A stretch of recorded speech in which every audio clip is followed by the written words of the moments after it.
Welcome to the Inside Lounge, fireside chat with visitor attraction executives leading with data. In this episode, we're heading to California to the Aquarium of the Pacific. The Aquarium Pacific in numbers 1.7 million visitors a year. It displays about 12,000 animals and more than 100 exhibits.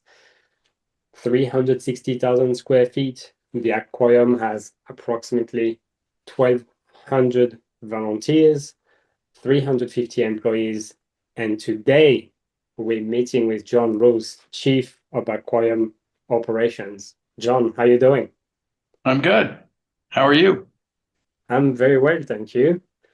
I feel like today is a celebration of the Pacific Ocean. We are both in the Pacific Ocean or facing the Pacific Ocean at least. And I think that's one of the key things we have in common. John, thank you so much for joining us on the in the Insight Lounge. I truly appreciate your time. You and I have been working together for a few years, and you've had a long and diverse careers in the attractions world. How did you get started, and what led you to the Aquarium of the Pacific? Well, I got started in 1977. I was hired as a ticket seller, gate attendant at Knott's Berry Farm in California, which is a large amusement park in Southern California. And I worked there for 14 years. And I went from a ticket seller to a supervisor to a manager in the guest services area. And then from there, I opened a family fun center in Irvine, California, next to the John Wayne Airport called Palace Park. A friend of mine had went as the general manager, and I went as the assistant general manager. And then he left after a few months, and I took over that job. I was there 2.5 years. Um, and then in the interim there, I did some consulting in Germany. I opened a park in Germany called Movie World in Bottrop, Germany, and I was part of the. I was there for 2 weeks setting up ticketing and some other things there. I also, while I was at Knott's in the early '90s, I helped open the Mall of America at amusement park, which was called Camp Snoopy at the time. I believe it's something different now. I think it's Blockbuster or some other park now. And then from there, uh, I knew the aquarium was starting to open in Long Beach, California, and I had some people that I worked with at the aquarium that I worked with at Knott's Berry Farm they were looking for somebody that had opened facilities, grand opening sort of facilities. So I got hired here as the director of guest services, which included security, housekeeping, and the regular guest services ticketing operation. And I've been here 28 years as of last week, and I now oversee almost everybody within the building except for the education department. So I have multiple departments that report to me, but I've always been intrigued with data since the early days. When I started selling tickets, we sold out of a cigar box. So, and we had a little machine that we hit a button and the tickets popped out. And we went from that to I was part of the team that programmed the first automated system for Knott's Berry Farm. And then I was part of the team that set up the laser gate system for Mall of America. And then I've implemented a number of systems since.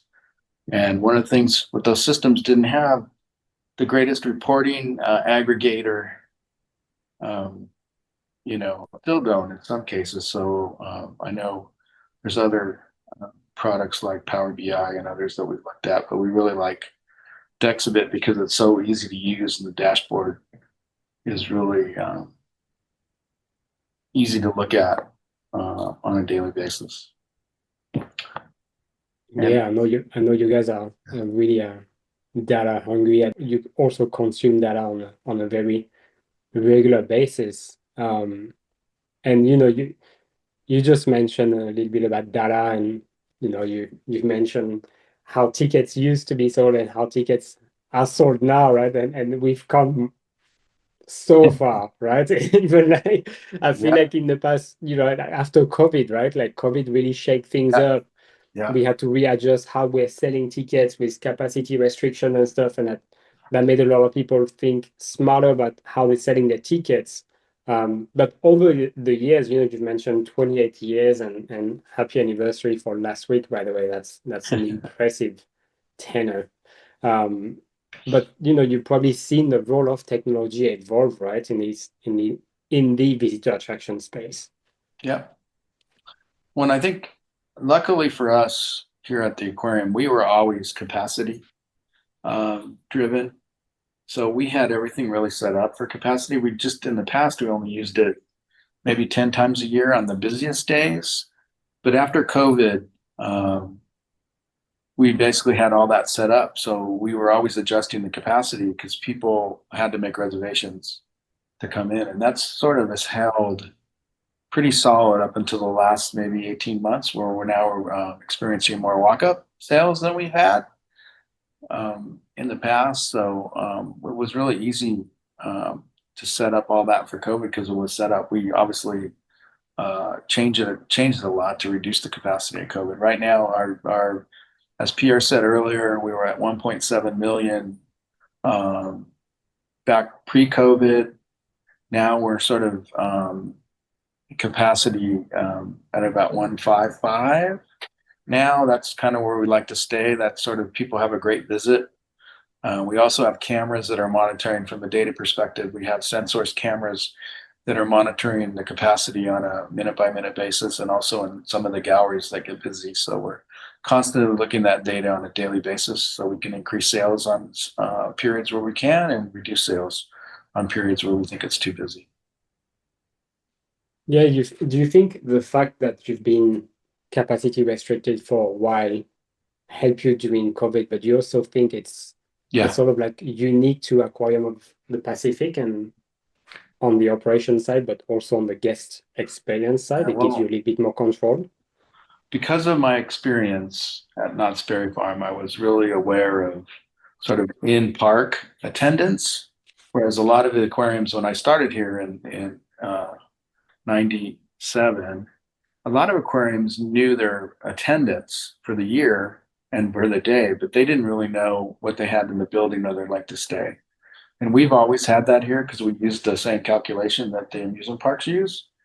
And it was very helpful during COVID to know what our length of stay was to set up the capacities, which is about 2 hours and between 2 hours and 2 hours and 2 hours and 20 minutes on a given day, depending on the mix of the attendance. So we've always done that. And the benefit now with the camera system, we can do it on a really minute by minute basis to check sort of what's in the building and the length of stay and that. And we push some of that data into the reporting software in Dexibit and also on the dashboards.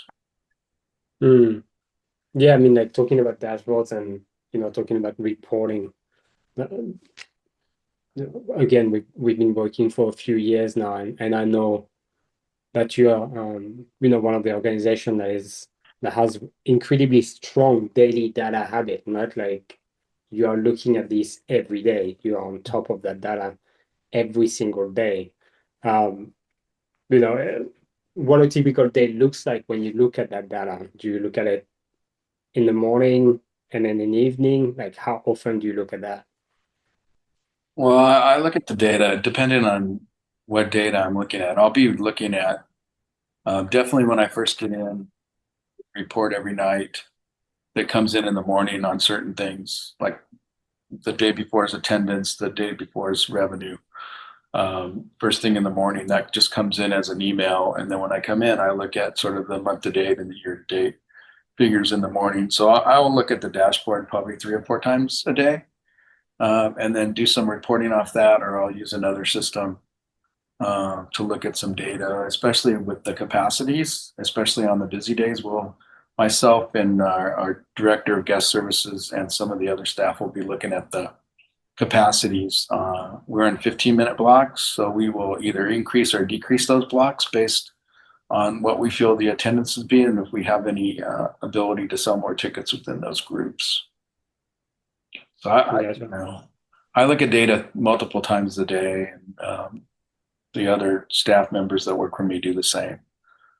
Looking at having the data ready to go daily in the morning, but also looking at the data every day and increasing or decreasing capacity, like do you think that helps you to, I guess, make your team more productive on the ground, aka, Yeah, you it know, the definitely retail does. shop, the It front also desk, allows, etc. yeah, it also allows us to increase revenue on days or increase better visit for guests if we're over capacity. We can fix that pretty quickly. We can hold people that have reservations to their reservation time rather than let them walk straight in. Um, I mean, the other thing is if we look at it the day before what our sale, sometimes on busy day, I know a busy day is coming or I don't think it's going to be busy. I'll look at the capacity the day before, and if we have not a lot of sales for that day, we maybe will call off some shifts and save some labor. So it's pretty much, a daily activity for a number of people to check that data. Mm. And yeah, you must have done a lot of hard work upstream to implement that, because I know it is hard to implement, and it's hard for people to consume the data, to understand the data. And I think, like you've mentioned something earlier, is that I feel what we've been working on together is make the data simple enough for people to consume. So you're Yeah. appealing to a wide range of people when they look at the data and they really understand, okay, we're making this decision based on that, but they also understand the data behind that decision, right? The forecast is really helpful to look at how the year's going, and we've made decisions in marketing and discounting based on the forecast. Um, and I know this year's been a little interesting. In June and July, we were a little light on both months, and we saw it sort of transplant, happening in June, and we were looking at the sales for July and decided to run some discounting based on that to fill the gap. And it's working. It's working quite well. We probably won't make up the full miss, but it definitely helps to be able to react quickly, especially if you have data that's indicate a trend um, Mm. that you can start adding events. We've added some events that we maybe would do 8 times a year. And they're very successful. We'll do them 9 or 10 times a year based on that forecast. I love that you mentioned that, because we are, like, in our dashboards that we currently have, we're tracking our goals, right? On visitation, revenue. We have those forecasts, and at a daily granularity, but 15 months ahead of time. But yeah, that's really interesting to see and to understand that you were able to identify that. And I guess because of your role, you also have the agility to make that decision and be like, hey, look, we're slightly behind. Here is what we're gonna do to try to make up for, you know, the fact that we are slightly behind. And Mm-hmm. in that instance, it was a discounts mainly on tickets. So I know you offer a lot of different memberships as well for family, individual, seniors, etc. Like, did you touch that as well, or was it just purely No, it was tickets just and tickets. admission? We noticed that our after three attendance was we're open until 8 in the summer on certain days, and our after three attendance, after three, after four, after five, after six attendance was declining. So we added a discount with one of our providers that they actually marketed it, and it was only you could only come after three, and they sort of went gangbusters. So they really helped us in the last 2 months fill that gap. On certain weekends, they were selling like almost 1,000 tickets after 3 o'clock. So Wow. Wow. That sounds like a really good strategy. And talking a little bit about strategy and leadership, when you do know a lot of people, and we spoke about that before, and again, you've been in the industry for a while, so a lot of people also know you very well. um but I'm curious to go behind the curtain in a little bit, and discover, when you talk to other executive teams that are either thinking about starting a data journey or that are early in the data journey, what do you think would the most important thing or advice I guess you'd give them? Well, I think, you know, for me, having data is great, but if you're not making decisions with that data, it's just data. It might be great to have it, and you might want to like to look at it, but it doesn't do any good if you're not making decisions based on the data. So I think having something that you're getting, next day data is great. Real time, it's really hard to do anything in real time, other than the sort of what we do is we look at Saturday and at 1 o'clock, we noticed we have capacity and we will add sales right then. So that's really the real time decisions that we can make with data is just adding more ticket sales at certain times. People want to come at a certain time and you can add ticket sales based on your pre-sales to those areas. But most of the time we're looking at next day data and it's really looking at trends and seeing if there's any niches to fill. Like I said, that after 3 to after, we're open till 8, after 3 attendance was a little low. So we bumped that in there. We still have people coming in after 3, but not as many as we used to. Um, so, those are the kind of things. But I think the other thing is having a provider that knows what your needs are and can execute them quickly. So I think it's really important that you have a dashboard that works for you, that you're not spending all your time with the consulting programming it and that, and you have an ad hoc capabilities from your knowledge that you can build your own sort of dashboards and or reports easily and not need another party to do that for you or a consultant. Why do you think that's important? Well, because, time, time is, most people in their jobs, you don't have a lot of time. So you want something simple and fast and it's accurate. And the easier it can be, the more time you have to do managing people or managing a process that it will enhance the experience. Yeah, I really I really resonate with that because across my tech career, it's always been a question, right? Of you're looking at different entities and they can always build stuff, right? Like in the previous gigs that I had, there's heaps of people that were building what you're building. But the fact is that totally right, they're building something to gather the data, but they don't really know A, what type of data they should be gathering, and B, what are they going to do with that data and how they should make decisions based on that data. So I really resonate with what you do here, and I think that's right. That's what we try to do, and I guess that's why we meet every month and we go through that data, and you tell me I like that, I want to see this, I want to see that, etc., etc. We keep on building on what's important, and I guess some folks maybe just fall into the build too much or be like, oh, we need to see this and we need to see that and we need to see that without really reverse engineering the process and be like, well, what sort of decisions do we Mm-hmm. need to make and what do we need to look at to make these decisions? Exactly. Um, I like that. And talking about data, talking about technology, is there anything on the radar for what's next at the aquarium in terms of tech trends or stuff that you're watching in the industry? Well, I think everybody's watching AI. So we just don't know the application of it and what it can do. Obviously, labor is a big issue in our industry. The cost of labor is rising, obviously. So any labor reduction strategies we'll be looking at. We're looking at self-checkout and some of we obviously have kiosks now for ticketing, but self-checkout in our retail store. We do have AI. We just implemented Salesforce this year. We do have some AI on the marketing side working with Salesforce.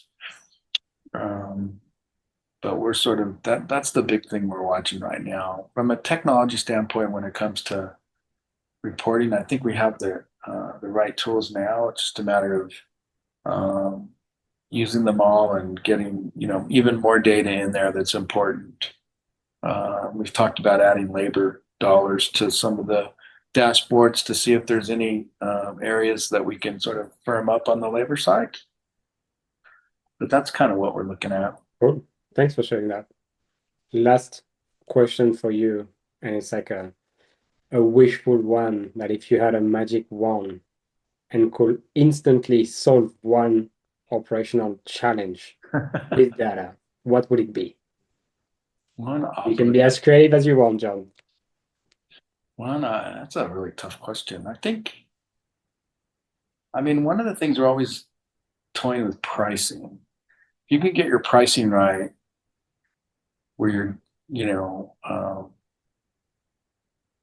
I think that's really important, because obviously we raise prices and we're concerned with drop off and making sure that the price doesn't create a drop off that's not sustainable. I think if I had one thing, if you could pick the same price, the right price every time from an attendance and a revenue standpoint, that would be great. Everything else is sort of, you just kind of have to work through this, having the data. I think the thing, the future for us is Salesforce, what it's going to bring from a revenue producing. So check back in a couple of years. So we just rolled it out. So it's definitely working great on the development side for tracking donors, but now we're rolling it out to ticket buyers and memberships and all that. Hopefully. I have a feeling we'll be starting to work on that very soon then. Yeah. Cool. No, thank you for that, John. We truly appreciate you joining us. If you have any last gold nugget that you wanted to share, please feel free. But I think you've shared plenty already, and I really like what you said, and I resonate with a lot of what you said. Gosh, I don't know. What would I share? Yes. Just being awesome every day. Yeah. Be happy. I mean, one of the benefits of our jobs in amusement parks, attractions, and aquariums and zoos is you get to, if you're having a day that's difficult or you're just losing track of what you're doing by sitting at your desk too much, you can always walk out and see people having a good time. So it's a good thing. Definitely can change your perspective pretty quickly. I like that. Well, John, thank you so much for letting us dive into the Aquarium of the Pacific journey. It's truly amazing, and obviously we work. I love working with you and the team there. So thank you so much for being there with us. And also thank you to our listeners joining us. If this episode sparked your curiosity, stay tuned. There is more to come from leaders shaping the future of data and visitor attraction. John, thank you. And until next time. Thank you, Pierre.